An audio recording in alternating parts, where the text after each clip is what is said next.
Hello बच्चों। तो आज एक नया चैप्टर क्लास 12th का चैप्टर नंबर 3 इलेक्ट्रोकेमिस्ट्री को हम स्टार्ट करेंगे। इलेक्ट्रोकेमिस्ट्री से रिलेटेड बहुत ही इंपॉर्टेंट क्वेश्चन हमारे 12th बोर्ड आईआईटी नीट्स में पूछते हैं।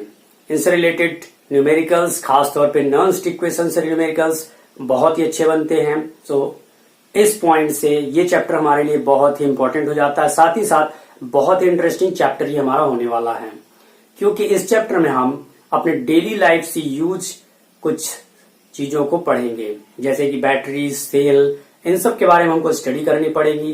तो ऑटोमेटिकली ये चैप्टर इंटरेस्टिंग हो जाता है कि बैटरीज किस प्रकार से बनती हैं, इनके अंदर क्या क्या चीजें होती हैं। तो चलिए आज हम स्टार्ट करते हैं इलेक्ट्रोकेमिस्ट्री को।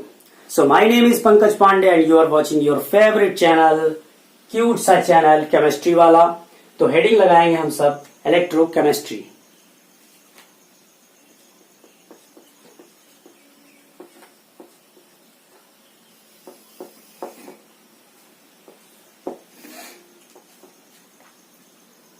बच्चों, इलेक्ट्रोकेमिस्ट्री को अगर हम ध्यान से देखें तो ये दो वर्ड से मिलकर बना हुआ है। सबसे पहला है इलेक्ट्रो और दूसरा है हमारा केमिस्ट्री। इलेक्ट्रो जहां पे रिप्रेजेंट कर रहा है किसी इलेक्ट्रिकल्स वर्ड को, इट मीन्स इलेक्ट्रिकल एनर्जी भी हो सकती है, और केमिस्ट्री हमारा रिप्रेजेंट कर रहा है कुछ केमिकल कंपाउंड को। सो ये इलेक्ट्रिकल एनर्जी को रिप्रेजेंट करेगा, और केमिस्ट्री मीन्स कुछ केमिकल कंपाउंड्स या फिर केमिकल रिएक्शन भी हो सकती हैं। सो यहां पे हम लिखेंगे केमिकल रिएक्शन। तो कहने का मतलब ये हुआ कि इस चैप्टर में हम ये पढ़ेंगे कि किस प्रकार से इलेक्ट्रिकल एनर्जी का यूज करके हम केमिकल रिएक्शन या फिर उसको हम केमिकल एनर्जी में कन्वर्ट कर सकते हैं, या केमिकल रिएक्शंस का यूज करके हम इलेक्ट्रिकल एनर्जी को क्रिएट कर सकते हैं, या फिर केमिकल एनर्जी को हम किस प्रकार से कन्वर्ट करके इलेक्ट्रिकल एनर्जी को फाइंड कर सकते हैं। तो ये तो था हमारा इलेक्ट्रोकेमिस्ट्री का मतलब क्या होता है। तो इलेक्ट्रोकेमिस्ट्री का मतलब ये हुआ कि it is the branch of chemistry which deals with the study of conversion of electrical energy into chemical reaction और फिर chemical energy into electrical energy. तो चलिए अब हम इलेक्ट्रोकेमिस्ट्री की शुरुआत करते हैं। सबसे पहला आज के लेक्चर में हम इलेक्ट्रोकेमिकल सेल्स को स्टडी करेंगे, लेकिन उसके पहले भी हम देख लेते हैं कि हमारे इस पूरे चैप्टर में हमको क्या क्या स्टडी करनी है। सो ओवरव्यू एक थोड़ा सा देख लेते हैं हम। तो सबसे पहले हम जो है इलेक्ट्रोकेमिकल सेल के बारे में पढ़ेंगे इसमें, या इसी को हम लोग गैल्वेनिक भी कहते हैं और इसी को हम वोल्टाइक सेल भी कहते हैं। तो अगर आपसे कोई कहे कि वोल्टाइक गैल्वेनिक सेल क्या है, तो सभी इलेक्ट्रोकेमिकल सेल ही होते हैं। दूसरा हम स्टडी करेंगे इसमें रिडक्शन पोटेंशियल का, रिडक्शन पोटेंशियल। इसी में हम स्टैंडर्ड रिडक्शन पोटेंशियल को भी जानेंगे।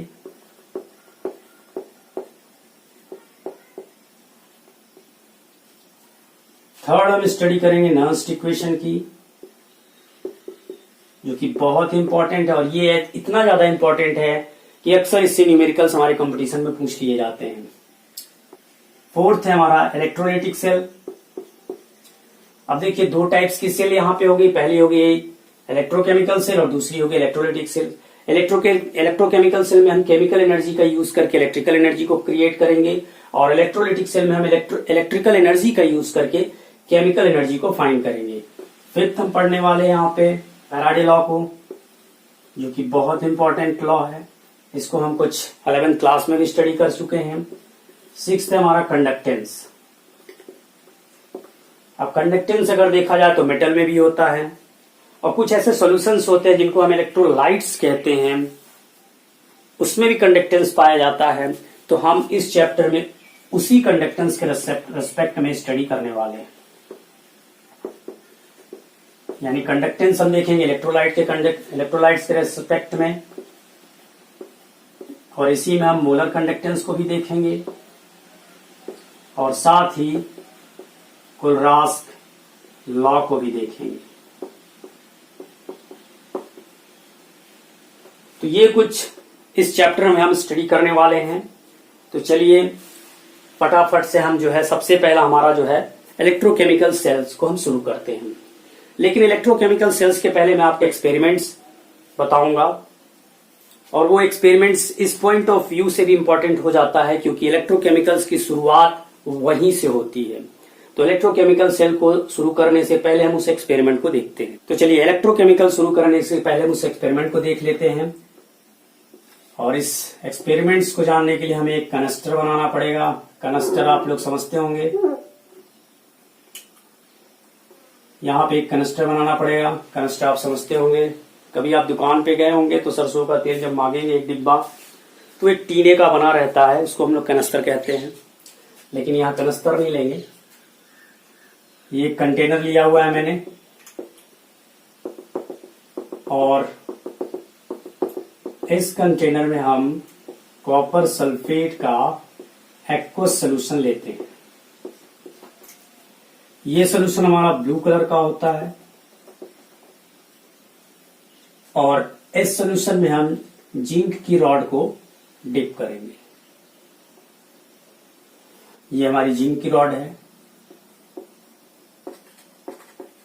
और इस रॉड को हम लोग इलेक्ट्रोड कहते हैं। तो पहला नया टर्म्स आपके लिए इस चैप्टर में इलेक्ट्रोड। अब चलिए हम देखते हैं, जैसे इस कॉपर सल्फेट सोल्यूशन में हम इस जिंक की रॉड को डिप करते हैं तो कुछ समय बाद हमें कुछ चेंजेस देखने को मिलते हैं, और उन चेंजेस को हम ऑब्जर्व करते हैं। तो देखिए, सबसे पहला चेंज हमको क्या देखने को मिलता है यहाँ पे, कि जैसे ही इस कॉपर सल्फेट सोल्यूशन में हम जिंक की रॉड को डिप करते हैं तो जिंक लॉसेस इट्स वेट, यानी जिंक क्या करता है, अपने वेट को लूज कर रहा है, यानी जिंक की रॉड जो है पतली होती चली जा रही है, कुछ इस तरह से। दूसरा हमको जो चेंज दिखाई देता है वो हमारा CuSO4 डिसअपियर इट्स कलर, यानी इस सोल्यूशन का जो कलर है ब्लू कलर, वो धीरे धीरे गायब हो रहा है। तीसरा पॉइंट हमको दिखाई देता है रेड प्रेसिपिटेट, यहां नीचे जो है बॉटम में हमको रेड प्रेसिपिटेट्स दिखाई देने लगते हैं। और चौथा जो है ऑब्जर्वेशन, जब हम इसमें थर्मोमीटर को थोड़ा सा डालते हैं देखने के लिए कि आखिर में इसमें क्या हो रहा है अंदर में, तो इसका टेम्परेचर, इस सोल्यूशन का टेम्परेचर बढ़ता हुआ दिखाई देता है हमको।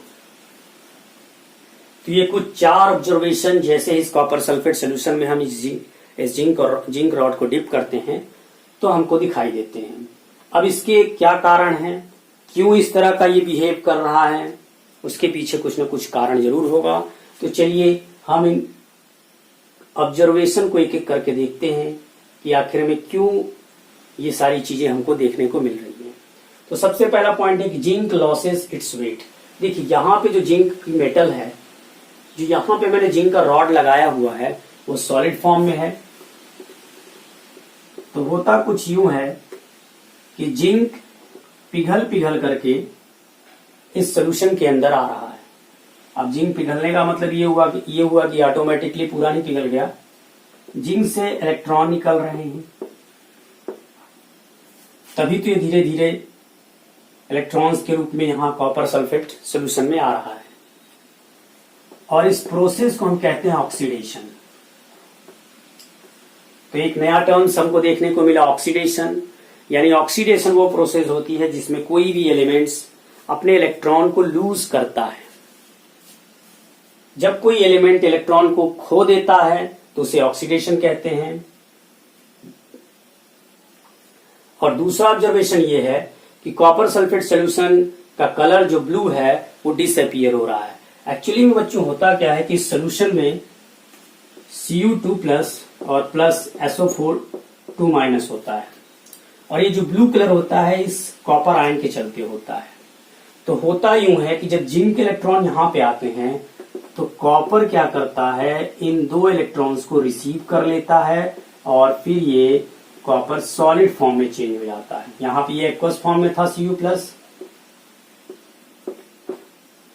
और जैसे ही 2 इलेक्ट्रॉन्स को ये रिसीव करता है तो सॉलिड फॉर्म में चेंज हो जाता है, और इसीलिए इसका ब्लू कलर जो होता है डिसअपियर हो जाता है। तो जैसे ही ये कॉपर के आयन इस इलेक्ट्रॉन को रिसीव करते हैं, सॉलिड फॉर्म में चेंज हो जाता है। और हमें अपना तीसरा ऑब्जर्वेशन का आंसर भी फाइंड हो जाता है कि रेड प्रिसिपिटेट जो हमको इस बॉटम में मिल रहे हैं वो हमारे इस कॉपर सॉलिड के फॉर्म में ही रहते हैं, वो हमारे इस कॉपर सॉलिड के ही हैं। बच्चों आपने देखा होगा कि तांबे का कलर कैसा होता है, रेड कलर का होता है या फिर हल्का ब्राउनिश होता है। तो वही जो होता है इस इलेक्ट्रॉन, इस जिंक के इलेक्ट्रॉन को रिसीव करने के बाद ये कॉपर जो होता है प्रेसिपिटेट फॉर्म में यहाँ पे बॉटम में इकट्ठा होने लग जाते हैं। दूसरी बात, ये जो प्रोसेस हो रही है कि कॉपर इलेक्ट्रॉन्स को रिसीव कर रहा है, इसे हम रिडक्शन कहते हैं। तो कहने का मतलब अब ये हुआ कि हमारे इस कंटेनर में रेडॉक्स रिएक्शन हो रही है। किस प्रकार की रिएक्शन? रिडॉक्स रिएक्शन हो रही है। रिडॉक्स में रेड का मतलब हो गया रिडक्शन और OX का मतलब हो गया ऑक्सीडेशन, यानी ऐसी रिएक्शन जहां पे ऑक्सीडेशन और रिडक्शन प्रोसेस दोनों हो उसे हम क्या कहते हैं? Redox reaction. तो इस कंटेनर में हमको दोनों ही देखने को मिल रही है, जिंक इलेक्ट्रॉन को छोड़ रहा है और कॉपर इलेक्ट्रॉन को रिसीव कर रहा है, तो रिडॉक्स रिएक्शन हो गई। नाउ अब क्योंकि ये दोनों ही प्रोसेस एक ही कंटेनर में हो रही हैं, इसलिए इसे हम डायरेक्ट रिडॉक्स रिएक्शन भी कहते हैं। क्या कहते हैं? Direct redox reaction. यानी डायरेक्ट रिडॉक्स रिएक्शन का मतलब ये होता है कि जब रिडॉक्स रिएक्शन एक ही कंटेनर एक ही जगह पे हो तो उसे हम कहते हैं डायरेक्ट रिडॉक्स रिएक्शन। अब हम अपने फोर्थ ऑब्जर्वेशन पे आ जाते हैं कि टेम्परेचर का बढ़ना। जैसे इसमें मैंने थर्मामीटर को लगाया तो मुझे ये फाइंड हो रहा है कि सोल्यूशन का टेम्परेचर धीरे धीरे बढ़ रहा है। सोल्यूशन का टेम्परेचर धीरे धीरे इसलिए बढ़ रहा है क्योंकि इसमें से एनर्जी बाहर निकल रही है और वो एनर्जी हीट के फॉर्म में होती है। तो जब किसी रिएक्शन में एनर्जी जो है निकलती है तो उस रिएक्शन को हम क्या कहते हैं? स्पॉन्टेनियस रिएक्शन कहते हैं। क्या कहते हैं? Spontaneous reaction. अब क्योंकि ये हमारी रिएक्शन कैसी है? रिडॉक्स रिएक्शन, इसलिए इसको अब हम क्या कहेंगे? स्पॉन्टेनियस रिडॉक्स रिएक्शन भी कहेंगे। अब जब बात स्पॉन्टेनियस रिडॉक्स रिएक्शन की आ गई तो ये भी जरूरी है कि डेल्टा जी की वैल्यू यहाँ पे क्या होती है? तो डेल्टा जी की वैल्यू लेस देन 0। जब भी स्पॉन्टेनियस आ जाए इसका मतलब क्या होता है कि डेल्टा जी की वैल्यू लेस देन 0।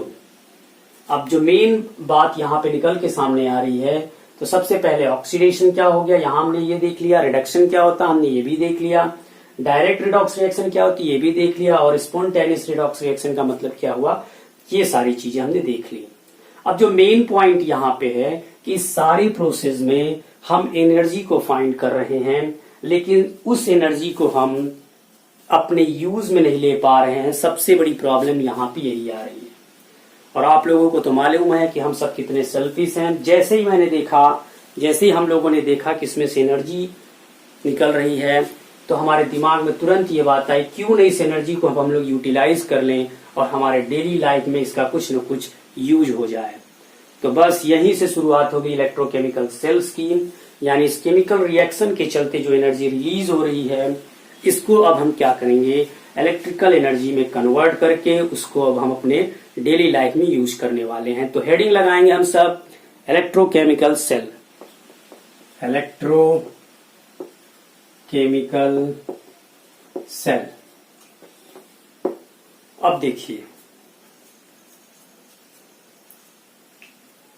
तो इलेक्ट्रोकेमिकल सेल क्या होता है? इलेक्ट्रोकेमिकल सेल एक ऐसे सेल्स होते हैं जिसमें हम केमिकल रिएक्शंस करवा करके और इलेक्ट्रिकल एनर्जी को फाइंड करते हैं। तो केमिकल एनर्जी या फिर इसी को कहें केमिकल रिएक्शंस के द्वारा हम इलेक्ट्रिकल एनर्जी फाइंड करते हैं।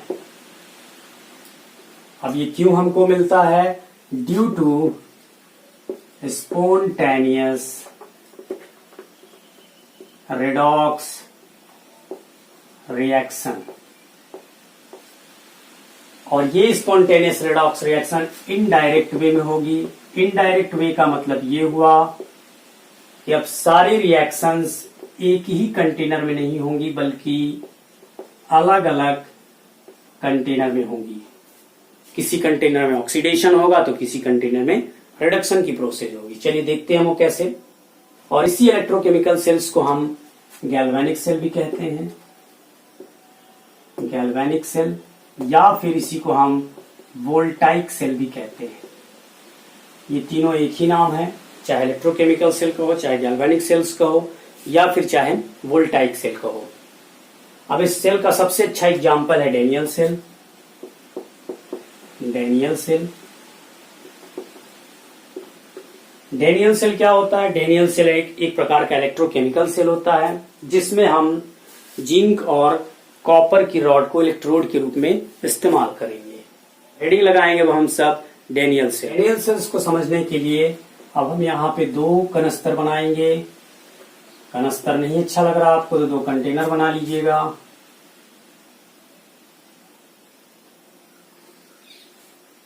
इस तरह से कुछ। इस पहले कनस्तर में हम जिंक सल्फेट का एक्वस सोल्यूशन लेंगे। जिंक सल्फेट एक्वस सोल्यूशन, और इसमें जिंक की रॉड को डिप करेंगे हम।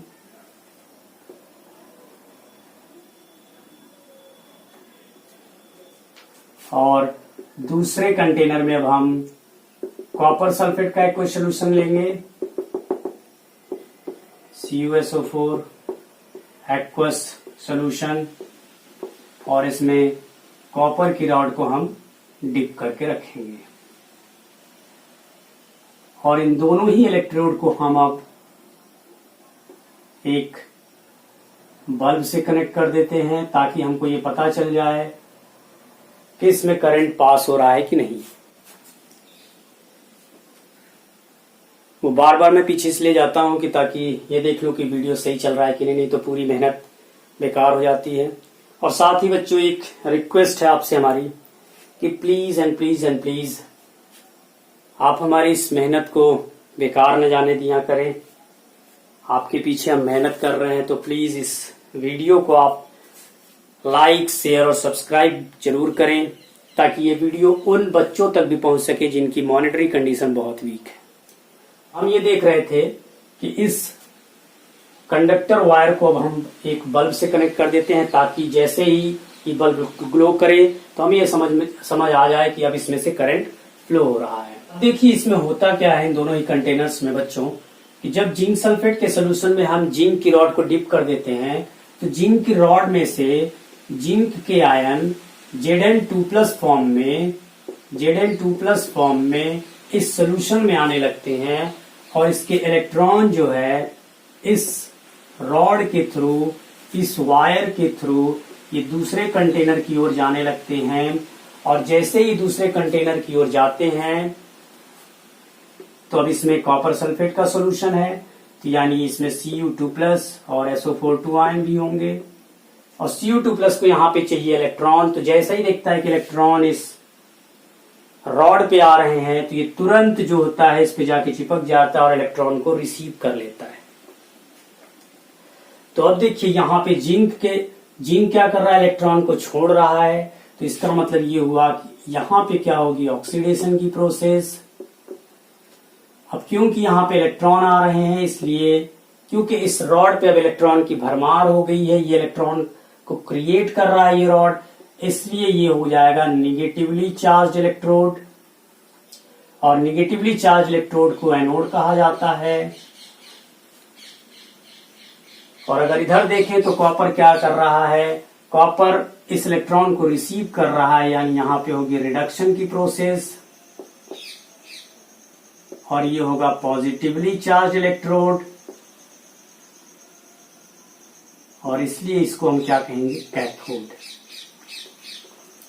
तो 3 पॉइंट यहाँ पे आपको फटाफट पता चल गया कि ये निगेटिवली चार्ज इलेक्ट्रोड होता है, इसको एनोड कहते हैं। यहाँ पे जो प्रोसेस हो रही है वो क्या हो रही है, ऑक्सीडेशन की हो रही है। वहां पे अगर देखें तो पॉजिटिवली चार्ज इलेक्ट्रोड है, कैथोड है और रिडक्शन की प्रोसेस हो रही है। याद रखने के लिए बहुत ही अच्छा टर्म्स आता है लोन। बैंक में आपने लोन लिया होगा तो आपको मालूम होगा LOAN। L रिप्रेजेंट करता है लेफ्ट साइड को, O रिप्रेजेंट करता है ऑक्सीडेशन प्रोसेस को, A रिप्रेजेंट करता है एनोड को, N रिप्रेजेंट करता है निगेटिवली चार्ज इलेक्ट्रोड को। तो इस तरह से लोन से आप ये याद रख सकते हैं कि ये सारी चीजें इस तरफ रहती हैं और ये सारी चीजें इस तरफ रहती हैं। हालांकि ये इधर से उधर भी हो सकता है, इसको आप उधर भी कर सकते हैं और इस कनेक्टर को इधर भी कर सकते हैं। लेकिन अब क्योंकि हमारे ये डेली रूटीन में इसी तरह से चलता आ रहा है तो आपको भी इसी तरह से स्टडी करनी पड़ेगी।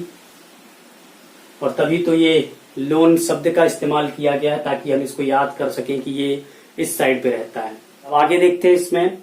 अब ये दोनों कंटेनर्स को मिला करके इसको पूरे को हीट सेल कहते हैं, और इस केवल एक कंटेनर को हम हाफ सेल कहते हैं। क्या कहते हैं? Half cell. ये एक हाफ सेल हुआ और ये दूसरा हाफ सेल हुआ। इसको आप ऑक्सीडेशन हाफ सेल भी कह सकते हैं, इसको आप एनोड हाफ सेल भी कह सकते हैं, इसको आप निगेटिवली चार्ज्ड हाफ सेल भी कह सकते हैं। इसी तरह से यहां भी आप इसको आप रिडक्शन हाफ सेल कह सकते हैं, कैथोड हाफ सेल कह सकते हैं, या फिर positively charged electrode half cell कह सकते हैं। तो यहां तक बात हो गई कि कंप्लीट सेल क्या होता है और हाफ सेल क्या होता है। अब देखिए, जब यहां से जिंक के इलेक्ट्रॉन्स इस रॉड के थ्रू जा रहे थे और इधर गए, फिर यहाँ पे कॉपर ने इसको एक्सेप्ट किया, तो जिस तरफ इलेक्ट्रॉन जाते हैं उसके अपोजिट साइड में करंट का भी फ्लो होने लगता है, और इस तरफ जो होता है और इस डायरेक्शन में जो होता है करंट का फ्लो होगा, और करंट के फ्लो हो जाने से हमारा बल्ब जलने लग जाएगा, यानी हमारी सर्किट का काम पूरा हो गया। यानी जो चीज हम चाहते थे केमिकल रिएक्शन के थ्रू, अब हमने इलेक्ट्रिक एनर्जी को फाइंड कर लिया है। लेकिन लेकिन लेकिन लेकिन यहां पर अब एक प्रॉब्लम आ रही है। प्रॉब्लम ये आ रही है कि कुछ ही समय बाद हमारा जो ये बल्ब जल रहा था वो धीरे धीरे अब गायब होने लगता है, यानी बल्ब अब जलना बंद हो जाता है। उसका कारण क्या होता है? उसका कारण अब ये हो जाता है कि जब इस रॉड से जिंक के आयन इस सोल्यूशन में आ रहे थे, तो एक समय आ जाएगा कि यहाँ पे पूरी तरफ जिंक के आयन हो जाएंगे, पूरी तरफ जिंक के आयन हो जाएंगे, जो कि इलेक्ट्रॉन्स को अब जाने नहीं देंगे।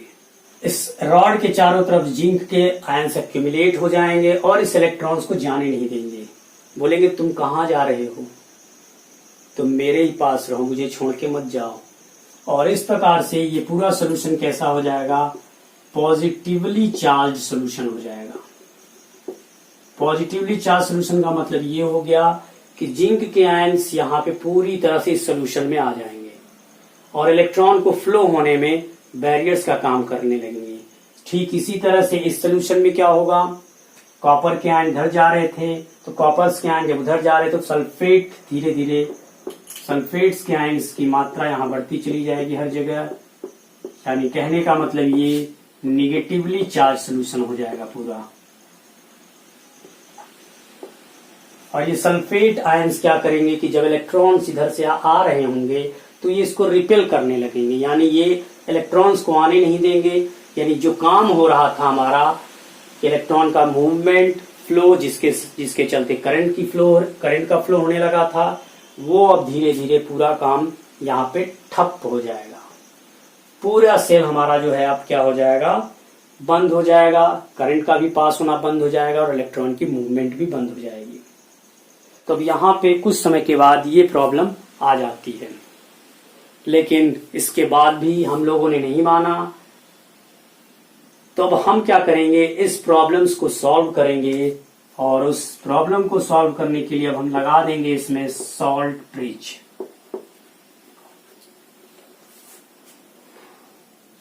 सॉल्ट ब्रिज क्या होता है? सॉल्ट ब्रिज क्या करेगा कि जो यहाँ पे इस सोल्यूशन में पूरा पॉजिटिवली चार्ज आयन्स एक्यूमुलेट हो गए थे और इस सोल्यूशन में निगेटिवली चार्ज आयन एक्यूमुलेट हो गए थे, इन दोनों ही कंटेनर्स को न्यूट्रलाइज करने का काम करेगा। तो चलिए देखते हैं वो कैसे। देखिए, सॉल्ट ब्रिज क्या होती है? इन्वर्टेड यू शेप्ड ग्लास की बनी होती है और इसमें जो है इनर्ट इलेक्ट्रोलाइट्स प्रेजेंट रहती हैं। अब इनर्ट इलेक्ट्रोलाइट्स में कौन कौन सी हो सकती हैं? या तो KCl या फिर KNO3 या फिर NH4Cl या फिर K2SO4। इन सभी में अकॉर्डिंग टू इलेक्ट्रोड के हिसाब से इन सभी में से कोई एक इलेक्ट्रोलाइट्स इसमें मौजूद रहता है। जैसे कि मैं मान लेता हूं कि KCl इसमें मौजूद है, तो KCl इसमें अगार के साथ रहेगा। अगार एक सेमी लिक्विड टाइप का पेस्ट होता है, या फिर जिलेटिन के साथ भी इसको मिक्स करके, जिलेटिन के साथ हम इस इलेक्ट्रोलाइट्स को मिक्स करके इसमें इस्तेमाल करते हैं। ये दोनों ही एक सेमी लिक्विड पेस्ट होते हैं। इस इलेक्ट्रोलाइट के आयंस को मूवमेंट में, आयंस के मोबिलिटी में हेल्पफुल होते हैं। और इसलिए हम अगार अगार या फिर जिलेटिन्स मटेरियल का इस्तेमाल करते हैं ताकि जो इनर्ट इलेक्ट्रोलाइट्स का हम इस्तेमाल कर रहे हैं उसके अंदर जो आयंस है उनका मूवमेंट अच्छी तरह से हो सके। मान लीजिए अब यहाँ पे जो है मैं KCl का यूज करता हूं, तब होगा क्या, इस तरफ K प्लस आ जाएंगे और इस तरफ Cl माइनस के आयन आ जाएंगे। अब इस तरफ क्यों K प्लस आएंगे, इस तरफ Cl माइनस क्यों आएंगे, उसका भी एक रीजन है। देखिए हमारे इस साइड में क्या है, इस साइड में सल्फेट आयंस का झुंड लगा हुआ है और इस तरफ में जिंक आयन का। सल्फेट आयंस कैसे हैं, निगेटिवली चार्ज हैं, तो निगेटिवली चार्ज को न्यूट्रलाइज करेगा हमारा ये पोटेशियम आयन और पॉजिटिवली चार्ज आयंस को क्या करेगा, क्लोरीन का आयन। और ये ज्यों का त्यों यहाँ पे जाकर के इस तरफ जाकर के इसको रख दिया जाता है। तो इससे बेनिफिट ये होता है कि जो न्यूट्रलिटी हमारे सोल्यूशन की खत्म हो गई थी वो न्यूट्रलिटी जो होती है इस सोल्यूशन को ये मेंटेन कर देते हैं। साथ ही साथ इलेक्ट्रोलाइट इनर्ट होने चाहिए। इनर्ट का मतलब ये है कि ये सोल्यूशन से जाकर के तो रिएक्ट करें लेकिन रॉड पे जाके चिपक न जाएं। भाई कुछ इलेक्ट्रोलाइट्स ऐसे ही होंगे कि जैसे ही इनको मैं यहाँ पे लगा दूंगा, जैसे मैं इस सॉल्ट ब्रिज को यहाँ पे लगाऊंगा तो हो सकता है ये जाके इसके साथ चिपक जाए। जैसे कि मान लीजिए अगर यहाँ पे मैं सिल्वर की रॉड लिया होता और जब इस KCl का इस्तेमाल करता तो ये KCl के Cl आयंस जाके सिल्वर के साथ रिएक्ट कर जाते और सिल्वर क्लोराइड का एक प्रेसिपिटेट बना लेते। तो इस तरह के इलेक्ट्रोलाइट्स हमको नहीं यूज करने हैं। वो डिपेंड करेगा कि हमने किस प्रकार की किस एलिमेंट्स की रॉड का इस्तेमाल किया है।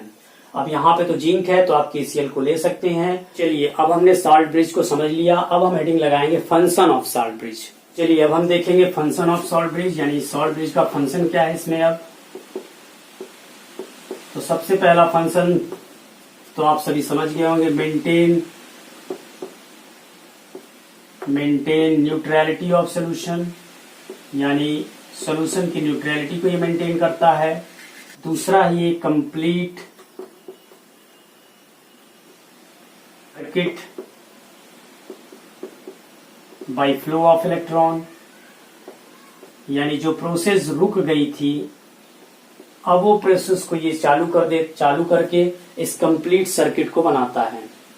और तीसरा पॉइंट है ये बहुत इंपॉर्टेंट पॉइंट है जिसको मैं अभी डिस्कस भी कर चुका हूं, मिनिमाइज लिक्विड जंक्शन पोटेंशियल। अब देखिए थर्ड पॉइंट क्या कहता है, देखिए कोई भी बैटरी या सेल्स जिसको अब अगर आप हैंड वॉच में इस्तेमाल कर रहे हैं या टॉर्च की बैटरी हो तो क्या आपको इस तरह से कंटेनर उसमें दिखाई देते, नहीं दिखाई देते। वो तो कुछ इस तरह से रहता है, ये पतला सा रहेगा, इधर निगेटिवली चार्ज और ये ऊपर पॉजिटिव चार्ज, इस तरह से रहता है। और इसके अंदर में कुछ एक ही कंटेनर रहता है और इस कंटेनर को बीच से डिवाइड किया जाता है। इधर एक लिक्विड रहेगा और इधर एक दूसरा लिक्विड रहेगा। यहां भी एक इलेक्ट्रोड लगा रहेगा, जैसे ये लगा दिया जिंक का, इधर लगा दिया कॉपर का, इस तरह से इलेक्ट्रोड लगे रहेंगे। तो देखिए यहाँ पे मैंने आपको बताया भी कि ये इस तरफ जो लिक्विड है यहाँ पे पॉजिटिव चार्ज डेवलप हो जाते हैं और यहाँ पे नेगेटिव चार्ज। तो जैसे ही पॉजिटिव चार्ज, जैसा कि यहाँ पे मैंने बताया, इकट्ठे हो जाते हैं और यहाँ पे नेगेटिव चार्ज इकट्ठे हो जा रहे हैं तो यहाँ पे एक पोटेंशियल डिफरेंस क्रिएट हो जाता है। और ये पोटेंशियल डिफरेंस जो होता है क्यों क्रिएट होता है, इसके आगे की कहानी मैंने आपको पूरी बता दी है कि क्यों क्रिएट होता है पोटेंशियल डिफरेंस। और इस पोटेंशियल डिफरेंस के चलते हमारे बैटरी का जो पोटेंशियल है वो लो होने लग जाता है, जिसके चलते करंट की मूवमेंट या करंट का फ्लो भी बंद हो जाता है। तो इस सॉल्ट ब्रिज के चलते ये क्या करता है, मिनिमाइज कर देता है लिक्विड जंक्शन पोटेंशियल को। यानी इस लिक्विड के बीच में ये एक लिक्विड हो गया, इस जंक्शन के बीच में ये एक लिक्विड और एक दूसरा लिक्विड हो गया, इसके पोटेंशियल को ये क्या करता है, मिनिमाइज कर देता है। तो ये था हमारा यहाँ पे कंप्लीट इलेक्ट्रोकेमिकल सेल, और यहाँ पे हमारा इलेक्ट्रोकेमिकल सेल्स पूरी तरह से खत्म होता है। चलिए अब हम मिलते हैं अगले लेक्चर में कुछ और इंटरेस्टिंग टॉपिक्स के साथ। तब तक के लिए पढ़ते रहिए। All the best.